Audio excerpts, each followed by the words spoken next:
پرواز تو دونوں کی ہے اس ایک فضا میں، کرگس کا جہاں اور ہے شاہی کا جہاں اور، الفاظ و معانی میں تفاوت نہیں لیکن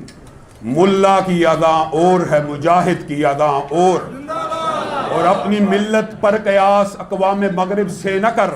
کہ خاص ہے ترکیب میں قوم رسول ہاشمی، ان کے مذہب کا ہے رنگ و نسل پر انحصار اور قوت مذہب سے ہے مستحکم جمعیت تیری۔ معزز سامعین گرامی قدر، اور میں اپنے پریس کے ساتھیوں سے چند باتیں یہ کرنا چاہتا ہوں کہ جمعیت اہل حدیث پاکستان کو بحال کرنا کیوں ضروری تھا۔ آپ نے مذہبی جماعتوں کی یا سیاسی جماعتوں کی تاریخ کے اندر کبھی یہ منظر نہیں دیکھا ہوگا کہ ایک جماعت جو پاپولیرٹی کے عروج کے کناروں کو چھو رہی ہو۔ 1987 میں علامہ شہید کے دور کو دیکھنے والے بھی صحافی موجود ہیں اور رفقا کار موجود ہیں۔ ایک جماعت عروج پہ ہو، پوری پاپولیرٹی پہ ہو، اس کو ختم کر دیا جائے اور ختم کر کے کسی دوسری جماعت کو اختیار کیا جائے، کسی دوسری جماعت کے اندر شمولیت کر لی جائے۔ وہ بانی جمعیت جو جمعیت اہل حدیث پاکستان کے بانی تھے، انہوں نے جمعیت اہل حدیث کو اپنے خون سے سینچا۔ جس وقت قربانی دے دی اس وقت ان کی جمعیت کو وائنڈ اپ کر دیا گیا، رول بیک کر دیا گیا، لپیٹ دیا گیا۔ آج پاکستان کے اہل حدیثوں کے لیے ایک بہت بڑی خوشخبری بھی ہے بالخصوص، اور اہل اسلام کے لیے بالعموم، کہ وہ جمعیت جو علامہ شہید کی وفات کے بعد رول بیک کر دی گئی، آج اللہ کے فضل و کرم سے میں اپنے رفقا کی موجودگی کے اندر آپ کے سامنے امیر محترم شریف چنگوانی صاحب نے، یہ میرے جوان جذبوں کا طارق یزدانی، وہ میرا ساتھی دلیر نوجوان ذاکر الرحمان صدیقی، علماء کی ایک بڑی تعداد، امین محمدی صاحب، یحییٰ عارفی صاحب، ہاور رشید بٹ صاحب، قاری ابوبکر صدیقی صاحب، سینکڑوں ہزاروں علماء کی موجودگی کے اندر اللہ کے فضل و کرم سے اس جمعیت اہل حدیث پاکستان کو بحال کر دیا گیا، جس کو چند لوگوں نے اپنے مفادات کے لیے لپیٹ کر کونے پہ لگا دیا تھا۔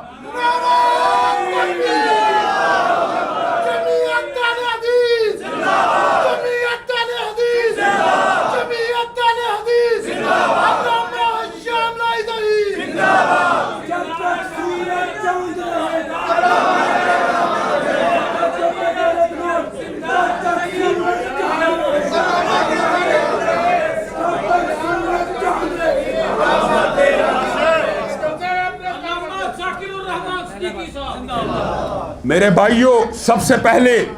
اس جمعیت کا جو 7 نکاتی ایجنڈا ہے وہ آپ کے سامنے صحافیوں کے سامنے رکھنا مقصود ہے۔ پہلی بات، دفاع حرمت رسول، دفاع ختم نبوت، دفاع صحابہ اور دفاع شعائر اللہ اس جماعت کا شعار ہوگا۔ اور اس کے علاوہ آج پورے پاکستان کے اہل حدیثوں سے یہ بات بھی کہنا چاہتا ہوں بالخصوص، اور اہل اسلام سے اور مذہب پسندوں سے بالعموم، کہ جس اہل حدیث کی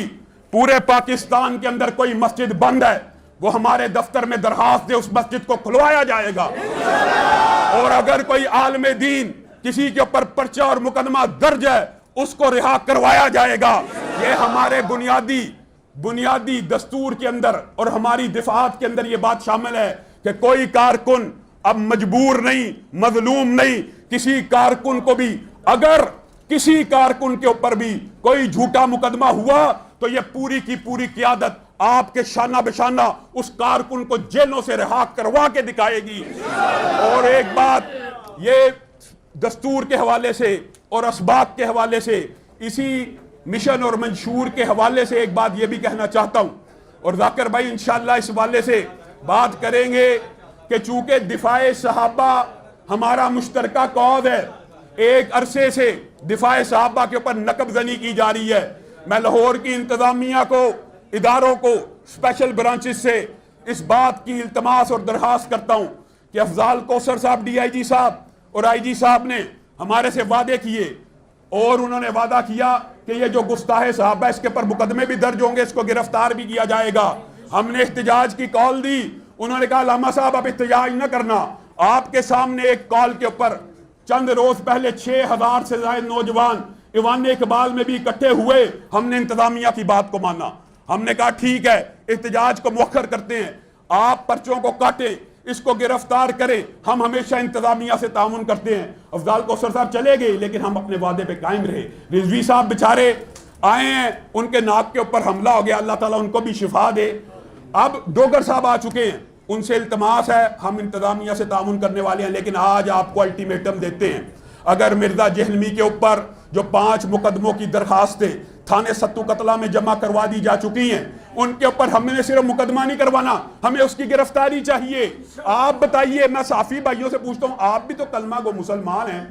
وہ کہتا ہے کہ میرے بھی صحابہ تھے، میرے بھی 313 تھے، میرے بھی بدری ہیں، میرا بھی عشرہ مبشرہ ہے، میری امت کے اندر بھی ایک عبداللہ ابن ابی ہے، اور میرے لیے بھی ایک ابو جہل ہے۔ کیا یہ صریحاً اپنے آپ کو رسول اللہ سے ملوانا نہیں ہے؟ اس بندے کے اوپر مقدمے کیوں نہیں؟ ہم قانون ہاتھ میں لینے والے نہیں، آئین اور دستور کا پامال کرنے والے نہیں، ہم قانون نافذ کرنے والے اداروں کو یہ کہہ رہے ہیں اگر قانون موجود ہے تو حرکت میں آ جائیے۔ ہم تو آپ کے سامنے دست بستہ گزارش کر رہے ہیں کہ قانون موجود ہے، صحابہ کے گستاخوں کو پکڑنے کا، حرمت رسول پہ حملہ کرنے والوں کے لیے قانون موجود ہے، تو آپ قانون کو حرکت میں لے کے آئے۔ ہمارا اس مطالبے میں پھر یہ کہتے ہیں سختی کرتے ہیں، ہم نے تو ہمیشہ انتظامیہ کے ساتھ نرمی کی ہے، اگر آپ نے یہ مقدمے نہیں کاٹے تو پھر ہم جمعے کے دن اس بات کا اعلان کرنے پہ مجبور ہو جائیں گے کہ ہم نے پرامن دھرنا ڈی آئی جی کے دفتر کے باہر اور ایس پی کے دفتر کے باہر کب دینا ہے۔ آج ایک خبر کی بنیاد کے اوپر آپ دیکھ رہے ہیں سینکڑوں نوجوان علماء اور بزرگ یہاں پہ اکٹھے ہو گئے ہیں۔ جس دن ہم نے احتجاج کی کال دی تو لاہور کی انتظامیہ عوام کے امڑتے ہوئے سیلاب کو نہیں روک سکے گا، اس لیے ان کو یہ بات کہنا چاہتے ہیں کہ آج ہی آج مقدمے درج کیے جائیں اور اس کو گرفتار کیا جائے۔ آخر میں ایک بات کہہ کے میں اپنی بات کو ختم کروں گا، بات طویل نہیں کرنا چاہتا۔ یہ علماء انبیاء کے وارث ہیں، انبیاء خاموش ہو جائیں یا شیخ صاحب، یہ علماء انبیاء کے وارث ہیں، انبیاء کے وارث ہیں۔ یہ کیا انبیاء کے صرف مصلے کے وارث ہیں؟ یہ آپ کو اور مجھے کسی نے مغالطہ ڈال دیا کہ علماء انبیاء کے وارث ہیں، صرف مصلہ کے وارث نہیں ہیں، یہ سیاست رسول کے بھی وارث ہیں، یہ معاشرت رسول کے بھی وارث ہیں، یہ معاملات رسول کے بھی وارث ہیں۔ یہ رسول اللہ کے صرف مصلے کے وارث نہیں ہیں، یہ رسول اللہ کی ریاست اور سیاست کے وارث بھی ہیں۔ کسی عالم دین کو اور طالب علم کو یہ بات زیب نہیں دیتی کہ وہ مدرسے کے اندر 5 سال 8 سال پڑھنے کے بعد نکلے اور نعرہ لگائے نواز شریف زندہ باد، اور نعرہ لگائے عمران خان زندہ باد، اور نعرہ لگائے بلاول بھٹو زندہ باد۔ عالم دین کا کام یہ ہے کہ وہ نعرہ لگائے نظام مصطفیٰ زندہ باد، نفاذ اسلام زندہ باد،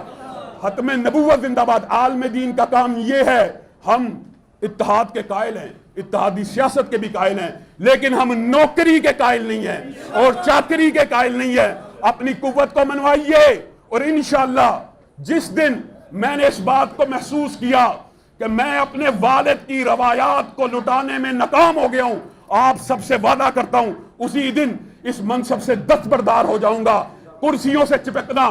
دیمک کی طرح کرسیوں کو کھانا، یہ ہمیں نہ ورثے میں ملا نہ ہمیں اس کی عادت ہے۔ اللہ کے فضل سے اگر آپ میرا ساتھ دیں گے، آپ کے ولولوں، آپ کے ہموں، آپ کے تنتنوں کی ضرورت ہے، اگر آپ میرا ساتھ دیں گے تو وہ وقت دور نہیں ہے۔ قسم کھا کے کہتا ہوں کہ پاکستان کی فضاؤں میں پھر علامہ شہید کے دور کو واپس لٹایا جائے گا۔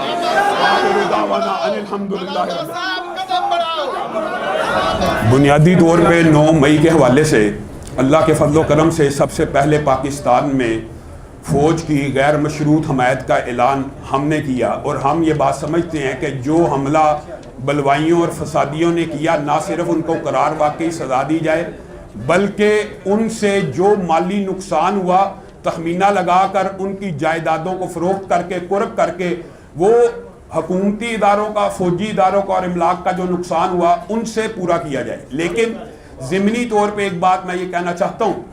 کہ اس حوالے سے آپ نے ایک دیکھا ہے کہ راہ چلتے لوگوں کو بھی جو کیمرے میں آئے ان کو پکڑ لیا، تو جو ساتھی بے گناہ ہیں ان کو چھوڑ دیا جائے جن کا اس جماعت کے ساتھ یا بلوائیوں اور فسادیوں کے ساتھ کوئی تعلق نہیں تھا۔ بنیادی طور پہ ہم یہ سمجھتے ہیں کہ کسی بھی سیاسی جماعت کے اوپر پابندی کو لگانا یہ عارضی حل ہوتا ہے۔ ہاں ان بلوائیوں اور فسادیوں کو قرار واقعی اور عبرت ناک سزا، وہ تو قرآن پاک میں آپ کو پتہ ہے آیت محاربہ بھی موجود ہے کہ انہوں نے تو باقاعدہ فساد فی الارض کے مرتکب ہوئے ہیں، ان کو سخت سے سخت سزا دینی چاہیے۔ جہاں تک کسی سیاسی جماعت کے اوپر مکمل طور پہ پابندی لگانا ہے، اس حوالے سے ہمارا موقف یہ ہے کہ سیاسی جماعتوں کو اگر وہ قانون اور آئین کے دائرے میں رہتے رہیں تو ان کے اوپر پابندی ہرگز نہیں لگانی چاہیے۔ اور آپ یہ آئندہ آنے والے مستقبل میں دیکھ رہے ہیں، ویسے ہی ان کی پارٹی ساری کی ساری چھوڑ کے ان کو جا چکی ہے، تو پابندی لگانا نہ لگانا اس وقت برابر ہے۔ اوپر جمعیت اہل حدیث پاکستان جس کو آج بحال کیا گیا ہے، اس کا جو منشور ہے وہ واضح ہے کہ ہم پہلی ترجیح دینی جماعتوں کو دیتے ہیں، اور ہم یہ سمجھتے ہیں، اور اللہ کے فضل سے یہ بات ویسے کچھ قبل از وقت ہے لیکن پاکستان کی تمام دینی جماعتوں کے قائدین کے ساتھ مسلسل رابطہ موجود ہے، اور امید ہے کہ الیکشن سے قبل آپ کو ایک مذہبی انتخابی اتحاد پنجاب کی حد تک بنتا ہوا نظر آئے گا۔ لیکن بالفرض اگر وہ انتخابی اتحاد کسی وجہ سے نہ بن سکا تو پھر مذہبی جماعتیں بنیادی طور کے اوپر اتحادی سیاست کی قائل ہوتی ہیں۔ اس وقت جماعت کی شورا، جماعت کے اکابرین جو فیصلہ کریں گے کہ کس سیکولر پارٹی کے ساتھ اتحاد کرنا کریں گے، لیکن آج بھی آپ لوگوں کے وساطت سے تمام مذہبی جماعتوں سے یہی درخواست ہے کہ آپ اکیلے الیکشن لڑتے ہوئے دیکھ چکے ہیں، حتیٰ کہ جماعت اسلامی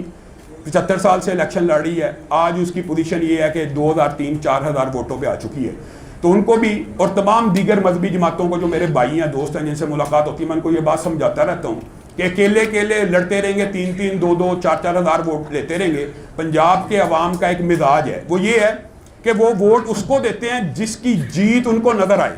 تو وہ کہتے ہیں یہ مولوی کھڑا ہوا، اس نے جیتنا تو ہے نہیں، اس نے ووٹ ضائع کرنا ہے، اس لیے مذہبی جماعتوں کو ووٹ نہیں پڑتا۔ ورنہ پاکستان کی جو اکثریت عوام ہے وہ مذہب پسند ہے، اگرچہ مذہبی جماعتوں کو ووٹ نہیں دیتی لیکن وہ اسلام پسند اور مذہب پسند ہے۔ ان کو آپ کو پتہ ہے کورٹ کچہری، تھانہ، نالا، کچی کھالی، پکی کھالی، روڈ، سڑک، یونیورسٹی بنانے میں الجھا دیا گیا ہے۔ پاکستان بنانے کا مقصد بھی دین اسلام کا نفاذ تھا، وگرنہ اگر ہم نے کالجز، یونیورسٹیاں، ہسپتال ہی بنانے تھے تو انڈیا ہمارے سے جیت چکا ہے، وہ جنگ گویا ہم ہار چکے ہیں۔ لیکن چونکہ پاکستان بنانے کا مقصد پاکستان میں اسلام کے نظام کو نافذ کرنا تھا، جس دن ہم اس نقطہ نظر پہ واپس آ جائیں گے انشاءاللہ معاشرت بھی ٹھیک ہو جائے گی اور ملک کی معیشت بھی ٹھیک ہو جائے گی۔ یہ بھی میں آپ کو گارنٹی سے کہتا ہوں، آپ نے ہر نظام آزما لیا، ایک دفعہ اللہ کا نظام اور رسول اللہ کا نظام آزما کے دیکھ لیجئے، دین کے طلبہ کو ملک کی معیشت سونپ دیجئے۔ اگر آپ تجربہ ہی کرنا چاہتے ہیں، اتنے سال کر لیا، صرف 3 برس کے اندر اندر آپ کو ملک کی معیشت بھی درست ہوتی نظر آ جائے گی۔ آپ افغانستان میں اس کا مشاہدہ کر چکے۔ پاکستان کا مطلب کیا؟